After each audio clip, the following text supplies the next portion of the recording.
you've got these manufacturers that they need something new every year. So Joola, we talked about, every year it seems like a new generation's coming out. And so, they're always looking for something new, and power is a big thing. And, a lot of people want power, but then a lot of people don't want power. And then you got the danger factor, you got the it's changing the game factor. We're probably going to hit some sort of breaking point soon.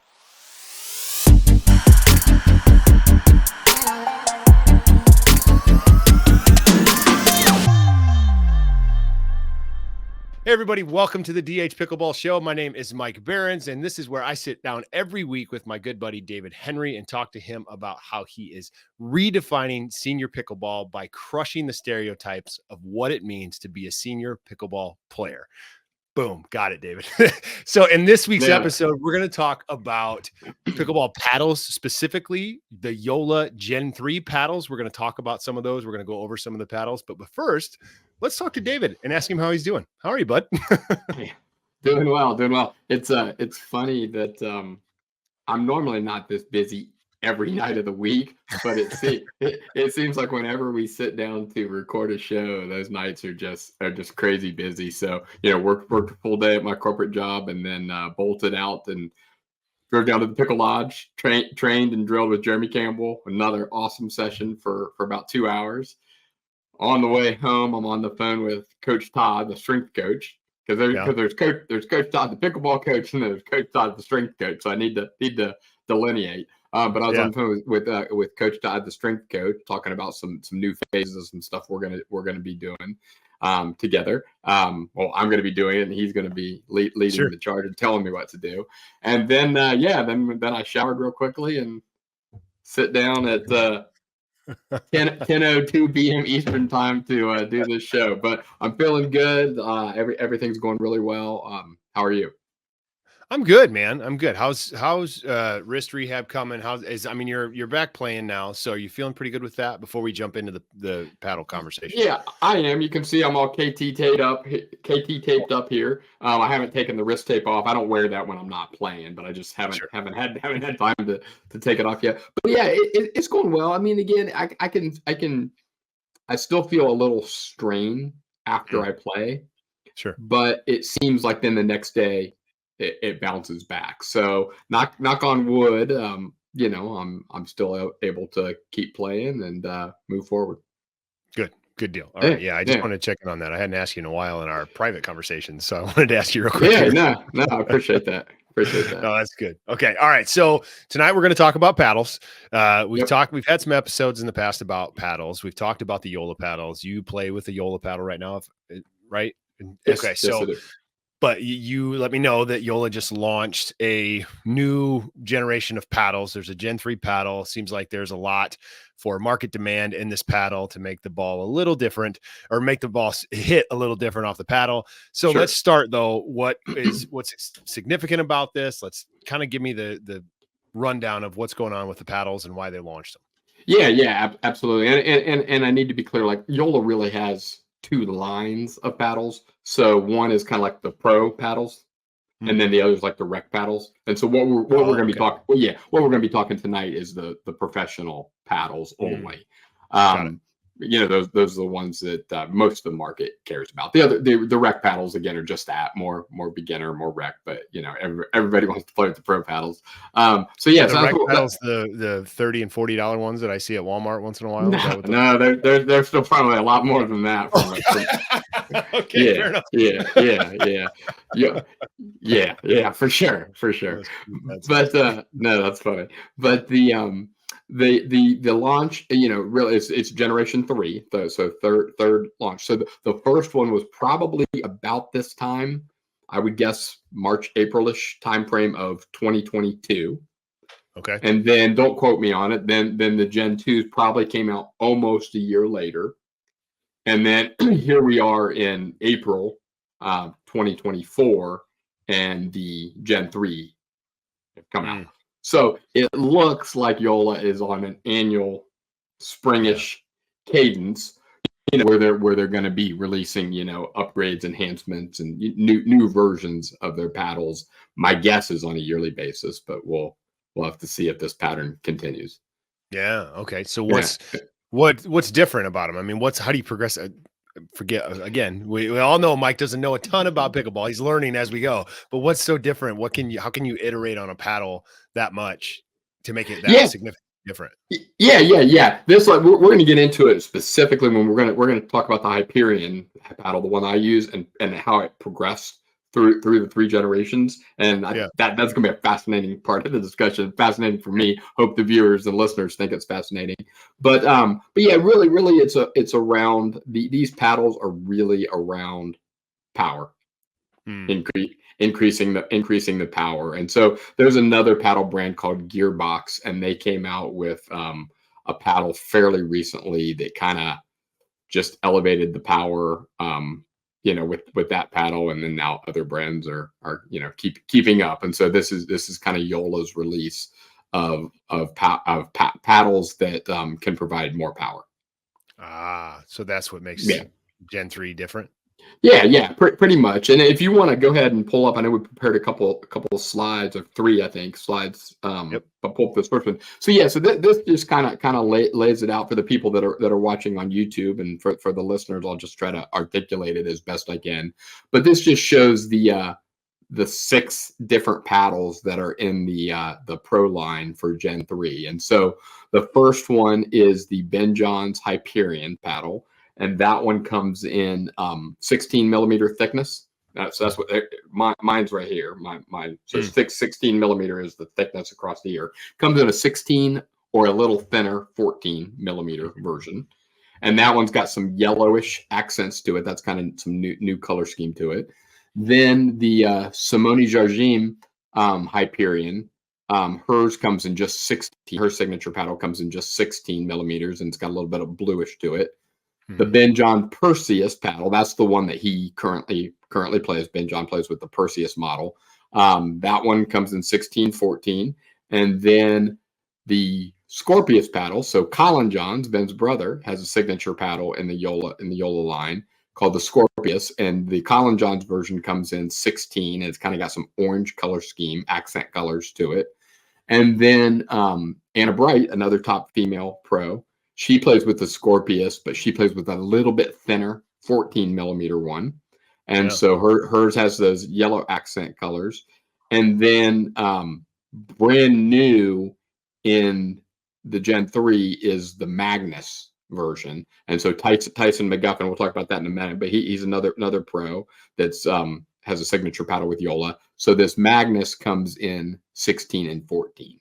And so what's interesting about these 6 paddles in the Gen 3 launch is that from a technology, I'll use that in air quotes, technology standpoint of performance and things with the paddles, all 6 of them, like the inners, the core, and things inside the paddle that you can't see, and the face of the paddles, the carbon face, exactly the same across all 6.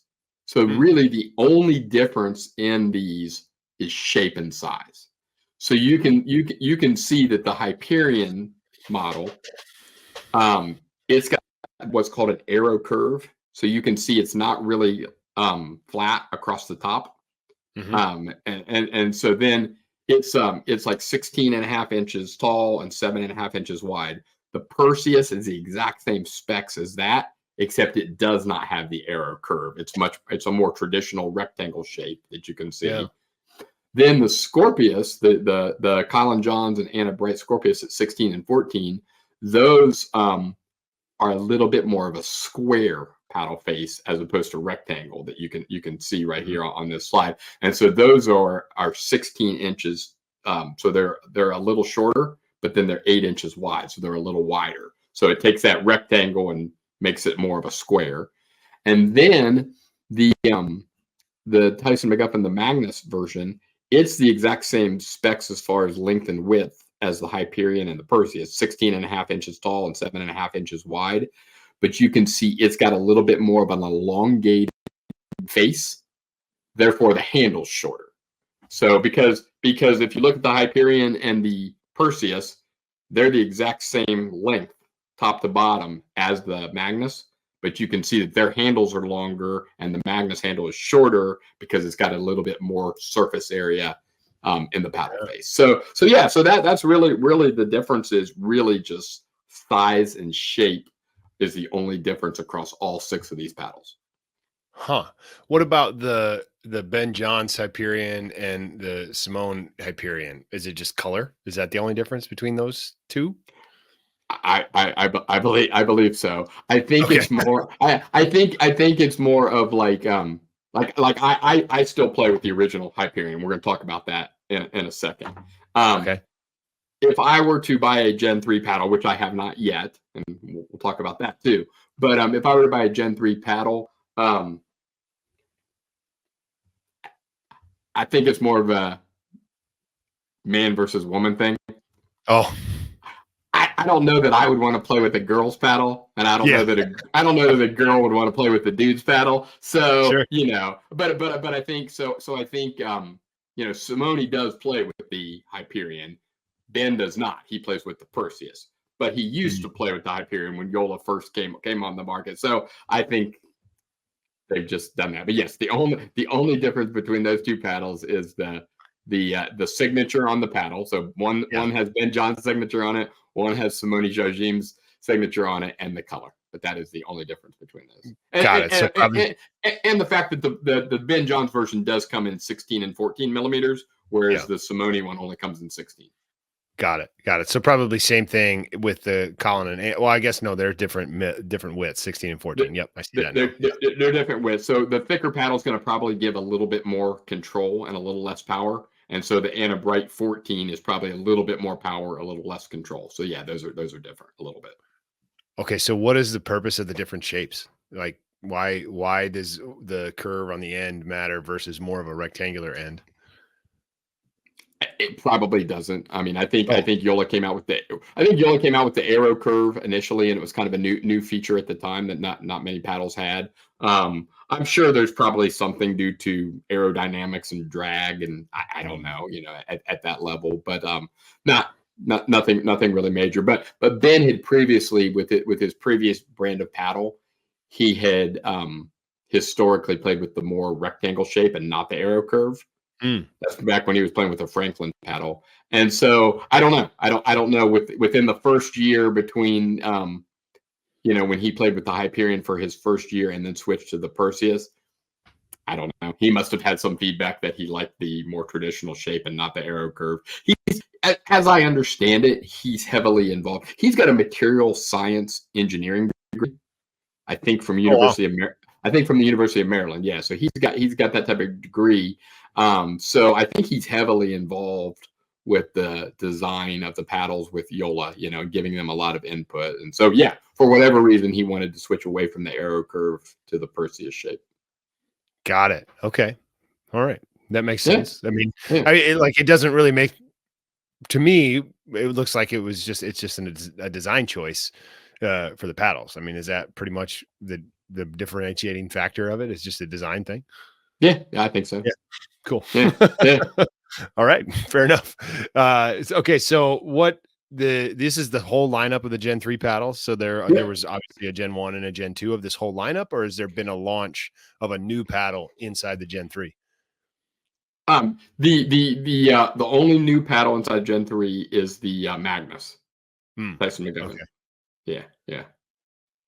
And again, it's just this shape and the size of that really sets that one apart. Yep, correct. So again, the core and some of the technology that we're going to talk about in a minute, everything on the inside of the carbon face on all of these paddles and the inside of the paddles that you can't see, exact same technology across all 6. Yep. Huh. All right. So where did all this start? Like, how did it get to this point with the Gen 3? So take me through that signature line of paddles and how we got to where we're at now with these paddles, if you know that story, I guess. yeah. If you will go to the next slide. Okay. It's pretty interesting story. And so basically, I'm not sure if you know this, but we may have talked about it in previous episode. But Joola is historically a table tennis or ping pong brand. Okay, So they have been in that game for years. I've been in the table tennis business for years of making tables and making paddles. And so actually in my basement, we have a Joola table tennis table in my basement. And we've had that for years and years and years. But so yeah, so when I had probably been playing pickleball maybe about a year, well, not quite even a year, maybe 6 months or so before Joola kind of came into the market. And so, with me coming from a tennis background, I was thinking, oh, these big tennis racket manufacturers are going to flood into the pickleball scene and big deep pockets and, take over the pickleball game. Yeah. I never saw a table tennis brand coming into the game, which it actually makes sense. It actually makes more sense because I would say that a pickleball paddle is probably closer in design and materials and technology, probably closer to a table tennis paddle than it is to a tennis racket. Sure. So it makes a heck of a lot of sense that Joola decided to enter the game. And I remember I started hearing some rumors, that Ben Johns might sign with Joola, month or so before the news actually broke. And so that was cool to see them jump in the game. And so when they jumped in the game, but before they even went live with the very first Gen 1 paddles, they had already signed Ben Johns to, a significant contract and got him working on the designs of the paddles. So for Gen 1, Ben was the only signed professional by Joola, and thus his was the only Joola signature paddle that they had in Gen 1. Got it. Then his brother, and the brand eludes me right now, is Carbon Face paddle. I forget the brand, but his brother Collin was playing with another brand at the time. And so I'm sure his contract with the other brand just had to run out. Sure. And then Ben brought him over to Joola. And so as part of the Gen 2 signature paddles, that's when Collin, Simone, and Anna Bright teamed up with Joola and became sponsored Joola athletes and had their own signature paddles. And then with Gen 3 is when Tyson McGuffin came over. And so Tyson, interesting story here. Tyson was historically, from the time I got into pickleball up until just a little bit ago, he was playing with probably the other major brand in pickleball. So if there's two major paddle brands in pickleball, it's Selkirk and Joola. And so Tyson McGuffin was a sponsored athlete for Selkirk for many years. And then there's a new pro player on the scene. His name is Jack Sock, and Jack was a super successful professional tennis player. I think he got a medal in the Olympics for playing doubles for the United States, maybe even a gold. Don't quote me on that. But Jack was a really successful tennis player, a little probably more on the double side than the single side, but super successful in tennis. And Jack has retired from tennis, and he's now playing on the professional, the PPA tour for professional pickleball. And so Selkirk signed Jack Sock as one of their players. So I don't know. Again, I have no inside knowledge of this, but I don't know if paying Jack meant they couldn't pay Tyson as much, and so that's why he left, or if Tyson just said, screw you, I want to be the top dog at Selkirk, and if I'm not, then I'm leaving. I don't know the story, but regardless of the backstory, Tyson has since signed with Joola. And thus his signature paddle is part of Gen 3 because he just recently signed. And so the reason his shape of his paddle is a little bit more elongated with a shorter handle is just because that is the exact same shape and size paddle that he's been playing for years when he was playing Selkirk. So makes sense. So, yes. So I knew I'd connect all the dots for you eventually. It just take time to work through this. And so yeah, and Joola has some other top players using their paddles, but just I guess not elite enough to get their own signature paddle. Sure. Yeah, I wonder for example, what's that? I said, I wonder what it would take to get your own signature. Like, how far would it be? How hard would it be for DH Pickleball to have its own David Henry signature paddle? Wouldn't that be sweet? That'd be cool. That is never going to happen, my friend. Not with that attitude, David. No, but I mean, what you're looking at here is you're looking at Ben Johns, still the undisputed #1 male player in the world. He's getting a little bit more competition in singles. So in a tournament, Ben plays all 3 events. He plays singles, he plays men's doubles with his brother Collin, and he plays mixed doubles with a lady, a girl. I guess she's a girl. She's 16, I think. Annalie Waters. And so Ben is starting to get a little bit more competition in singles, where he's not winning every tournament at singles these days. Because singles is such a different game in doubles, and you can get these super athletic former tennis players, that come in and they can play singles right away. Doubles is such a different game. It's so much more strategy, and you just really got to learn the game, and there's more patience and things. And so these young guns are not cracking and challenging too much at doubles yet, but in singles, Ben's facing some competition. So anyway, but he's completely still dominant in men's doubles with his brother. They win almost every tournament. He is completely dominant with Annalie Waters in mixed doubles, and they win almost every tournament. So that kind of shows you what level to get a signature Joola paddle you got to be playing at. Then Simone Jardim, she's probably, I'm guessing, mid-40s. So she's probably the GOAT for female players, like the historical GOAT. Like Simone was just an incredible champion for years and years. She's getting a little bit on the older end now, where she can't quite compete at that super high level, but like she's a GOAT. So she gets her own signature paddle. Anna Bright, probably, I don't think anyone would argue that she is the #2 or #3 female player in the world.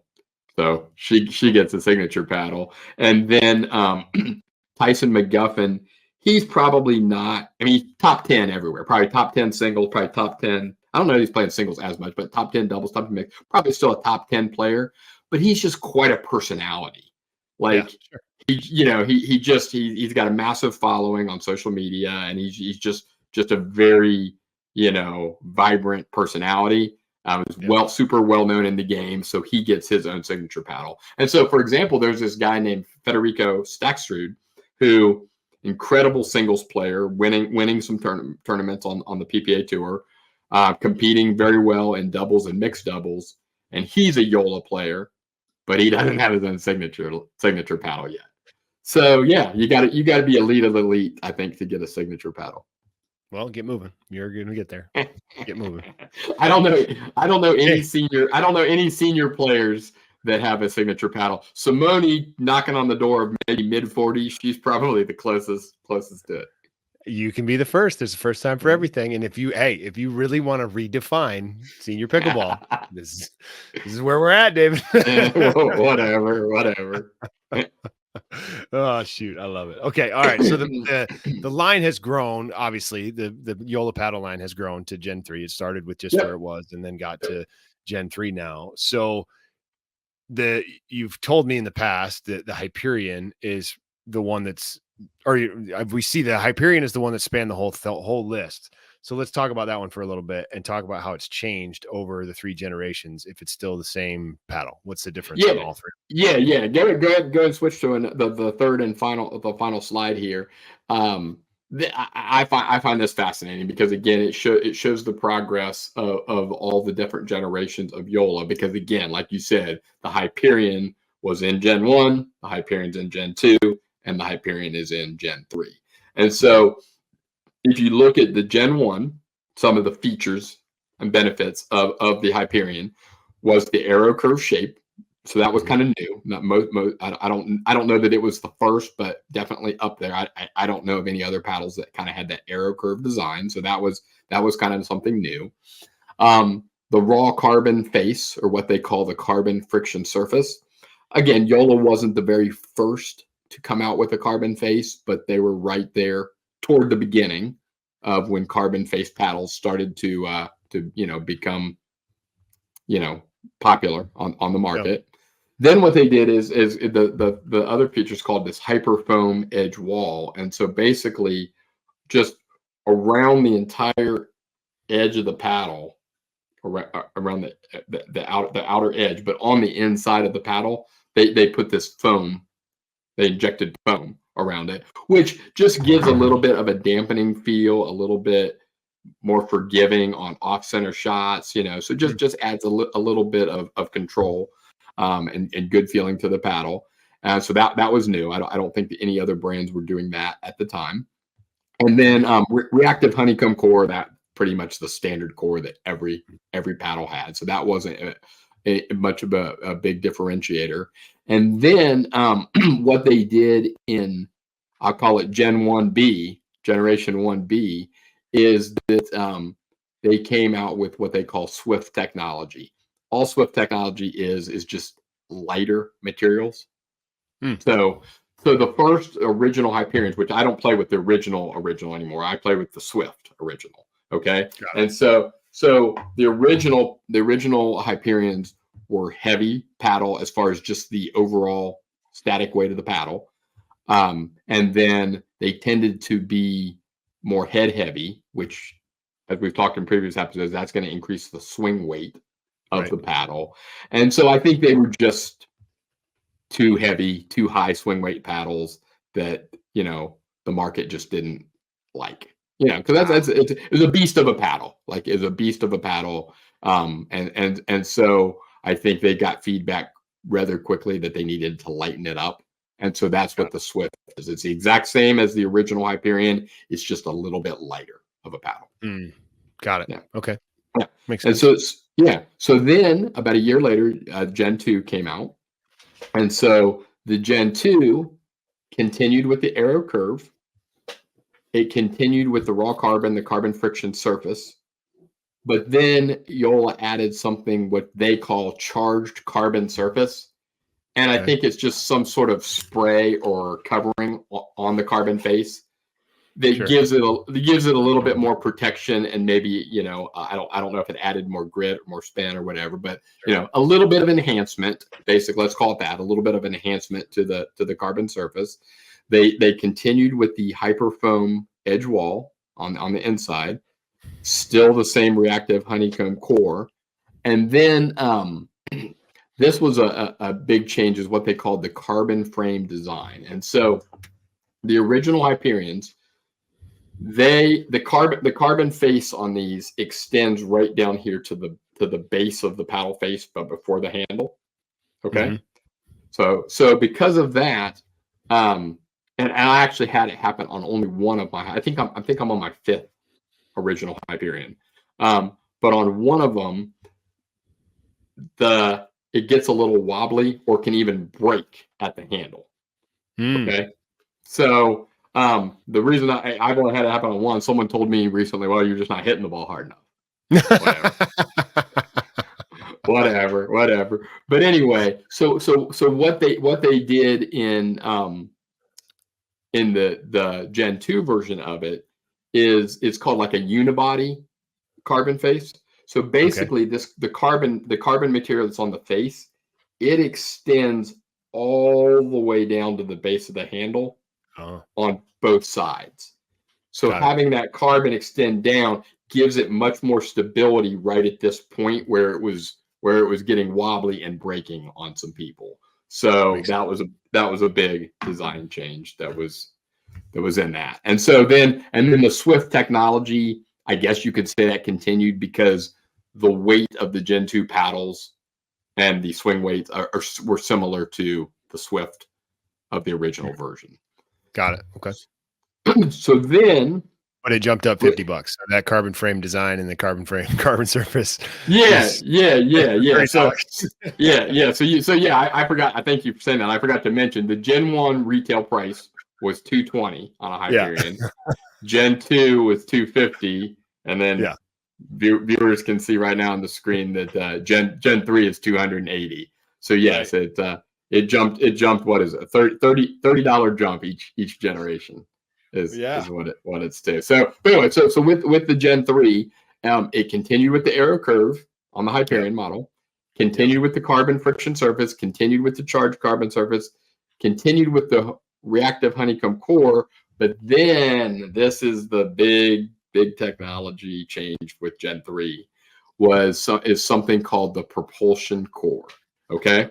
Yeah. So what that is, there's additional foam on the inside of the paddle that probably goes from right around this edge all the way through the top and around this edge and kind of extends a little bit into the middle. Basically what that foam does, it's a trampoline. It gives a trampoline effect. So it allows when the ball makes contact with the face of the paddle, it allows it to sink in a little bit and then propel out. So that's why it's called propulsion core. Okay. And so as you can imagine, it's a trampoline effect. And so when you have that trampoline effect, that is going to create more power. For sure. And so that is the big talking point, the big selling point with Gen 3. There's a lot of talk in the pickleball space about the power coming off of these paddles. And we'll talk about that even more in a second. But and then they continued with the carbon frame design. So of course they're still having the carbon face extend all the way to the base of the handle for stability. Continue with the Swift technology because the weight and swing weight are about the same. And then they put in this NFC chip enabled feature. Okay. Kind of cool. Sounds cool, but why? Yeah. So I had to look it up. NFC stands for near field communication. Okay. And so basically there is this NFC chip in the handle of all these Gen 3 paddles. So at first I thought, well, this is a Joola benefit. So for example, there are a lot of knockoff paddles out there. So China, making these things, and a lot of counterfeit Joola paddles probably flooding the market. And maybe so those then, are the $30 and $40 ones I see at Walmart. maybe so. Exactly. Excuse me. Probably. But yeah. And so obviously the paddles have a warranty, and so this probably makes it a lot easier for Joola to determine which paddles are legit and which ones aren't, and which ones they need to honor the warranty on and things like that. So I was first thinking, oh, this is just the Joola benefit. But as I looked into it more, it's actually pretty cool. And so I'm going to go for my notes here, but there's advanced encryption in it. So you can protect your purchase and guarantee your paddle's authenticity. Okay. So I guess there's a lot of people that sell paddles on eBay and stuff. So, if you're selling your paddle, you can say that it's, authentic, and you've got, I guess, a way to prove it. Then you gain access to what's called Joola Infinity. And so that's a free and premium options for access to educational articles, videos, and content from Joola pros. So, and I think what you do, I think you actually just take your phone and touch it or put it near, it's called near field technology. Near. So I think you just put your phone near, and that's when it reads the chip. And so then you get access to what's called Joola Infinity, which probably some cool extra content that you're not going to get otherwise. And then it extends your warranty if you activate it and take advantage of it. It extends your warranty from 6 months to 12 months. Cool. So there's some pretty cool consumer benefits, in addition to probably it does help Joola probably as far as honoring warranties, but there's some pretty cool consumer benefits to it. So so that's kind of how the line has changed when you just look at the Hyperion and kind of follow it through, and pretty cool stuff. Yeah, that just gave me a great idea. So hear me out. David Henry, signature pickleball paddle, put an NFC chip in there. People use it to get exclusive access to the DH Pickleball Show, exclusive episodes of the DH Pickleball Show. I think it's got money written all over it. I think it's great. We should pitch it to Joola. Well, that would first require us to create exclusive content that we're not No, just fair giving away for free. But no, I think it's pretty cool. I mean, again, I don't have a Gen 3 paddle, so I don't have access to Joola Infinity, but I'm sure Sure. it's pretty cool stuff that they have their pro players, creating some cool content for people that do buy Gen 3 paddles. Well, so let's talk about that real quick. You Yeah. said that you play with the Gen 1. Why haven't you upgraded to Gen 2? And are you going to upgrade to Gen 3? Why or why not? What's going on there? Yeah. So the answer to am I going to upgrade to 3? That answer is probably not. Okay. And there's probably 2 reasons driving that. So the first reason is I want a control paddle. I don't want a power paddle. So, I like to generate my own power. Hmm. I can do that just as well as anybody else out there. And so I want a control paddle. So back and the same was for tennis. When I used to play a lot of tennis, I played with a very stiff racket. I played with a very almost dead copolymer ring called Lexilana Loop Power Rough. So dead. I played with dead, almost like dead strings, because I like to take big cracks at the ball, and I like the paddle or racket in that case to be control oriented. Okay. Now again, there are people in tennis that like to take more easy strokes and not take big cracks at the ball, and so they wanted the more trampoline effect from their strings. In tennis. So there is certainly a market in pickleball of people who probably want, to be able to take an easier swing and have that trampoline effect and get more power. I'm just not one of them. Got it. I prefer that control paddle. But and then the other reason right now is just price. Yeah. I mean, so right now I can get the Swift on Joola's site, and I probably don't check with a couple of Joola distributors that I know to see if I can even get something better from them, which I don't know that I can. But right now on Joola's site, the original Hyperion Swift version, $154. Whoa. Yeah. That's a big difference from $280. You can buy 2 paddles for that much almost. Yeah. Absolutely. And so that really is control and price is really why I'm going to stick with the original Hyperion Swift version for now. But I do have a feeling that I can't imagine that I have no knowledge of this, but I can't imagine that Joola is going to continue to produce and make originals. Sure.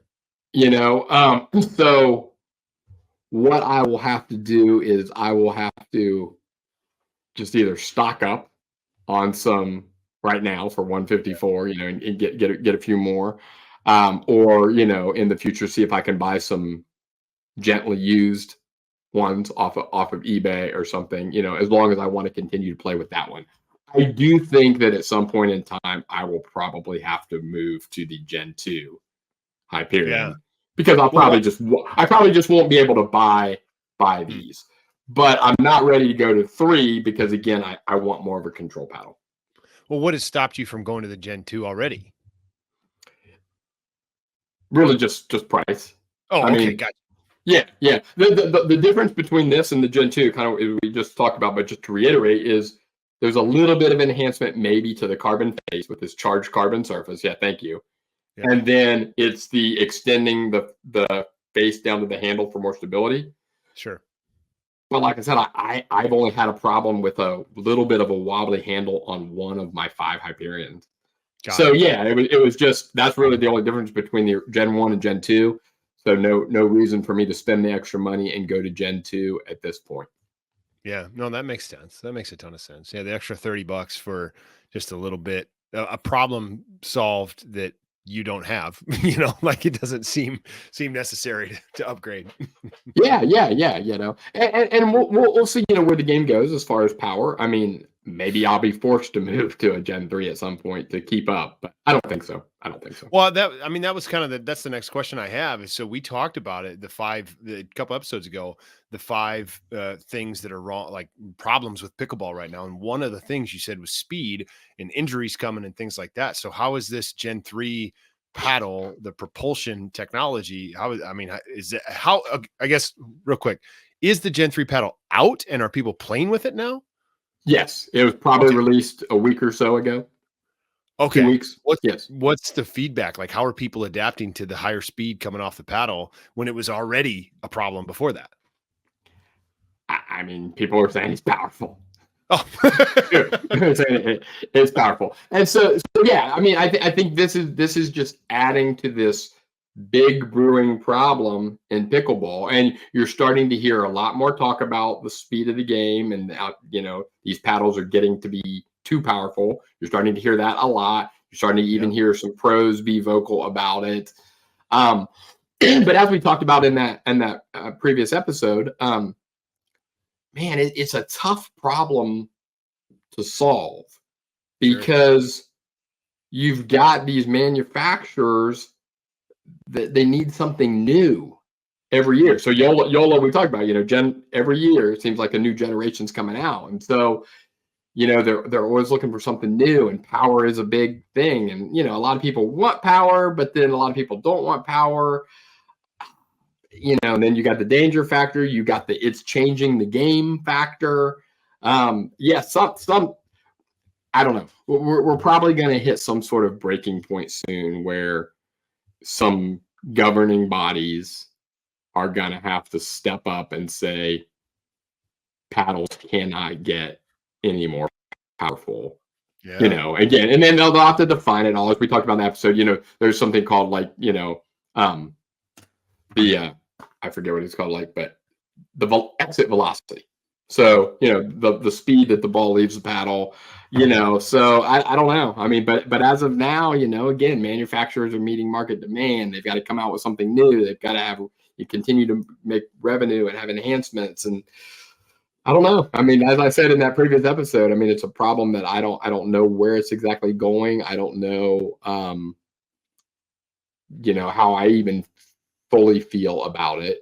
Maybe as the summer progresses, and if I start facing a lot of people using these Gen 3 paddles, and if it's getting dangerous and really changing the game, maybe I'll have a stronger opinion at some point. But I listened to another podcast last night. I forget which one it was. It's King of the Court podcast. So it's a professional player, Tyler Loom, and then Jimmy Miller, who's his sidekick, who's industry kind of insider. But anyway, Tyler said something that I won't get the quote exactly right, but basically he said, if you take the most powerful paddle on the market from a year ago, it's probably not even in the top 20 most powerful paddles now.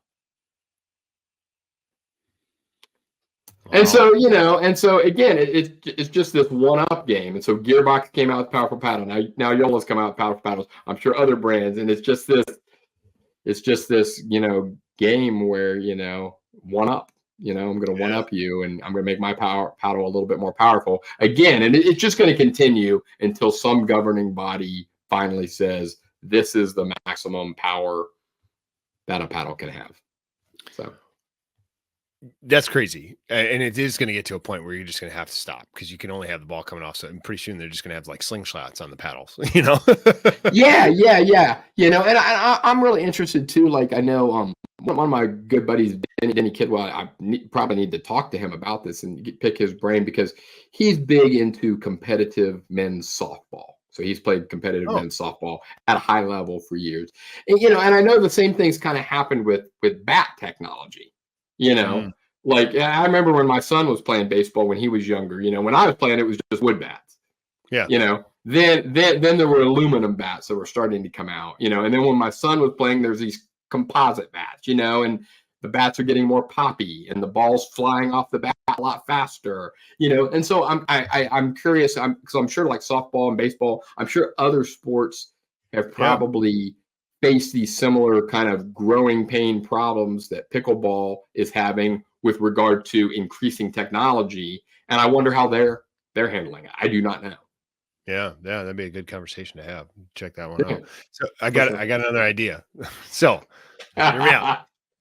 David Henry, signature paddle. Okay. We put an NFC chip. They get the exclusive access to the podcast, exclusive access to the show. But we go the opposite direction, less power, to the point where the ball is almost dead on arrival when it hits the paddle. Yeah, that may change the game for sure. You know, that may change how the game's played. It's a niche. We'll find it. Nobody would be wearing safety goggles on the court, you know. Mike, a lot of times you have great ideas. I will say your ones tonight may be lagging a bit. Yeah, fair enough. But I love it. Oh shoot! I hope everybody's laughing because we're laughing. Okay. So as far as the Joola paddles and the Gen 3, to sum it up, you are not going to be upgrading anytime soon. The paddles have been out for a little bit. The jury's still out on how they play. I will be very interested to hear your first interaction playing against one, and then seeing, and then I'm sure you'll probably want to get your hands on it and try to hit with it and see how it goes and see if you like it, just to test it, So I'll be very, very curious to see how that works when you get your hands on one. Yeah, for sure. So I mean, I'm sure I'll start facing them before too long. And yeah, we'll definitely give some updates on that. And I'm curious as well. I hope that after I face them, I don't come on here with a big bruise on my eye, or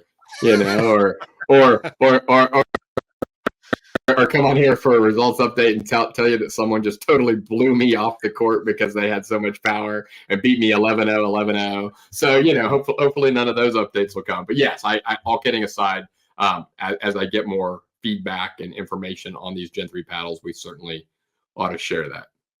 Yeah, definitely. Okay, cool. All right. Well, hey, everybody, that's it for this episode. We gave a whole rundown of the Joola paddle line. David still plays with the Gen 1. The Swift technology is good enough for him, and so it's good enough for me. I'm cool with it. For this week's episode of the Pickleball show, the DH Pickleball show, I hope you got some value from this. I hope it kind of shed some light on what goes into these paddles. I mean, it definitely exposed some things for me because I had no idea how serious the paddle technology was with pickleball paddles. So it's cool to learn. And thanks for sharing all of that, David, and giving us the rundown there. Yeah, of course. Where can people keep up with you in between episodes, David? Yeah. At DH Pickleball on Instagram is the primary place where I post some photos here and there and some stories. Awesome. You can always go to dhpickleball.com. David puts up a blog there every once in a while to stay up to date with what's going on at dhpickleball.com. We'll have his tournament schedule coming up. When we start posting that, he'll start sharing all the things that he's got going on, and maybe you'll see him out on the court one of these days. So for myself, for my good buddy David Henry, for the DH Pickleball show, this has been the DH Pickleball show, where we redefine senior pickleball by crushing the stereotype of what it means to be a senior pickleball player. Thanks, everybody, for tuning in to this week's episode, and we will see you in the next episode. Bye-bye.